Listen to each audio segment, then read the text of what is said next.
Hello সবাইকে, কেমন আছেন সবাই? অনেক দিন পর একটা লং ভিডিও নিয়ে চলে আসলাম, তাও আবার নিজের ভয়েসে। চৈত্র সংক্রান্তির অনেক অনেক শুভেচ্ছা সবাইকে। সবাই আজকে পহেলা বৈশাখ পালন করলেও আজকে কিন্তু চৈত্র মাসের শেষ দিন এবং কালকে পহেলা বৈশাখ, অর্থাৎ বৈশাখ মাসের প্রথম দিন। তাই আমরা কালকে পহেলা বৈশাখ পালন করি, যেটা হচ্ছে এপ্রিলের 15 তারিখ। তো আমাদের চৈত্র সংক্রান্তির দিন থেকেই অনেকগুলো রিচুয়ালস থাকে, যেটার মধ্যে একটা হচ্ছে সকালবেলা দই চিড়ে খাওয়া। তো সকালবেলা ঘুম থেকে উঠে ফ্রেশ হয়ে চলে আসলাম খাওয়ার জন্য সকালের নাস্তা আর কি। সকালের নাস্তায় ছিল দই আর চিড়ে।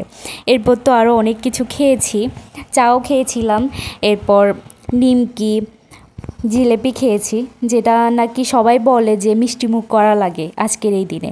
এরপর শুরু হয়ে গেল কাটাকুটি মায়ের, কারণ আজকে পাঁচন রান্না করবে। এটা সেই ছোটোবেলা থেকে রান্না করে আসছে, আমাদের কোনোবার মিস হয় না। এটা হচ্ছে আমাদের একটা ঐতিহ্য, যেটা চৈত্র সংক্রান্তির দিন পালন করা হয়, অর্থাৎ রান্না করা হয় আর কি। এই দিনে সবার ঘরে পাঁচনটা রান্না করা হয়। এখানে অনেকগুলো সবজি দেওয়া হয়। আমার মনে হয় যে এটার মধ্যে এমন কোনো সবজি নাই যে দেওয়া হয় না, সব সবজি দেওয়া হয়। তো দেখতে দেখতে মা কাটাকুটি এবং ধোয়া শেষ করার পর রান্নাও বসিয়ে দিয়েছে। আজকে একটু লেট হয়ে গিয়েছিল, আসলে গ্যাসটা একটু লেটে আসছে আর কি, ওই জন্য। তো আচ্ছা, ব্যাপার না, খেতে পারলেই হয়েছে, তাই না? সবজিটা কিন্তু অনেক বেশি মজা হয়েছে। সরি, সবজি না, এটাকে বলে হচ্ছে পাঁচন। আমার বক বক করতে করতে মায়ের রান্নাটাও শেষ।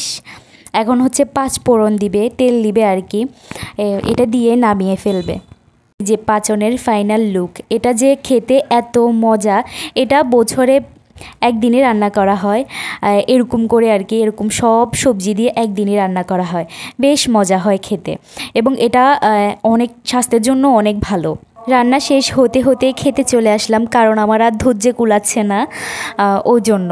কারণ এটা আমার বেশ পছন্দের একটা খাবার। রান্না করেছিল পাঁচন আর হচ্ছে আম ডাল। আম ডালটাও বেশ মজা হয়েছে, একটু টক টক। ভিডিওটা এই পর্যন্তই, টাটা।